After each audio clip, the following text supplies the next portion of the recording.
Hey guys, it's your girl Sofineee. If you're new here, welcome, and if you're not, we know what it is. Let's get into this video. I know a lot of you guys subscribe to my channel because of my lot content, but in addition to being a lot girly, I'm also a licensed pediatric occupational therapist. And today we're going to be talking about 5 signs your child may benefit from occupational therapy. Because sometimes kids just need a little bit of extra support, and that's exactly what OT is for. So let's get into it.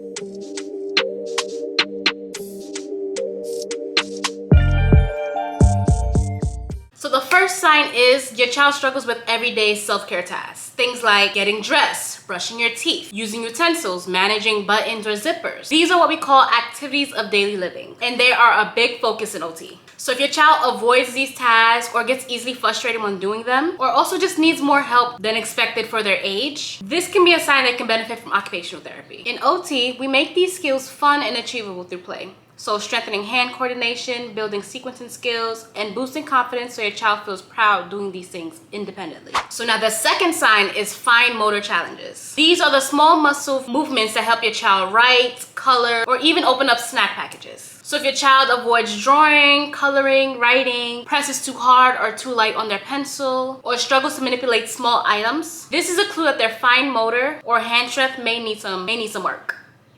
In OT, we target these skills through fun, hands-on activities like building with blocks, Play-Doh work, or using tongs to pick up small items. The goal is to build strong, coordinated hands for everyday success. Okay, the third sign is sensory challenges, and this one is huge. So if your child is outside and they're covering their ears for different sounds, avoids different messy textures, or refuses different clothing fabrics, they might be sensitive to sensory input. But on the flip side, if they're constantly moving, jumping up and down, bumping into things, they may be under-responsive to sensory input and just be craving a little bit more. OTs are trained to help kids find that sensory balance. We use sensory-based play to help them process input in a way that feels safe and comfortable. So it improves focus, regulation, and participation.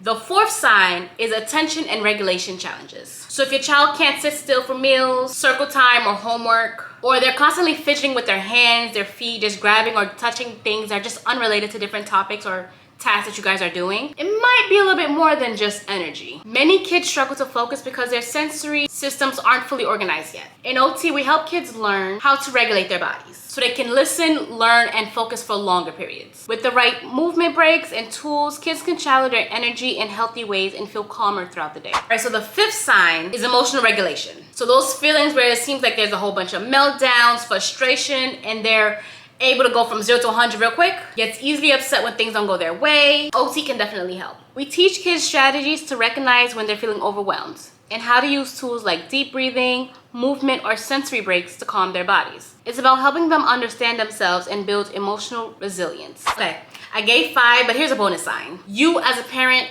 you feel stuck. That's a sign in itself. If you've tried everything, routines, visual timers, and things still feel hard, that's your cue to reach out. Sometimes the best thing you can do is get a professional perspective. OT isn't about labeling. So I know a lot of people think, oh, OT is for rehab, for impairments, for autism, and for learning disabilities, but it's about support and growth, not about labeling. All in all, every child develops and learns differently, but you don't have to navigate these challenges alone. Occupational therapy helps kids gain independence, confidence, and joy in everyday life. If any of these signs sound familiar, talk to your pediatrician or reach out to an OT in your area. I will also have my professional email down below in the description box so that you guys can email me, ask me any questions, and we can see what we can do. Early support can really make a difference. Thanks for watching. If you found this information in the video, please don't forget to like, give my video a thumbs up, subscribe if you're not already. I'd love to share more of these OT-based videos, so please feel free to comment those things down below so that I know that this is what you guys want to see as well. As always, thank you so much for watching, and I'll see you guys in my next one. Stay cute and stay fine.